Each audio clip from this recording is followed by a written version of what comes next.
Hello guys, welcome to Happy Streamers channel. Hope you're doing well. In this video, I'm gonna show you how to get someone's Discord profile picture. So guys, let's go to your Discord.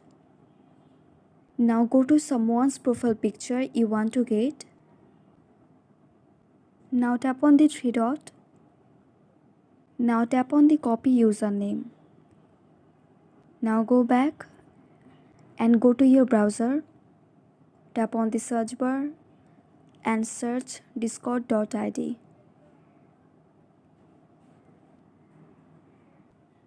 Now paste here the user ID.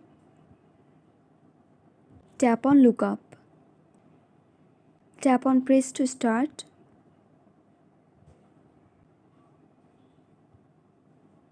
Now tap on the profile picture.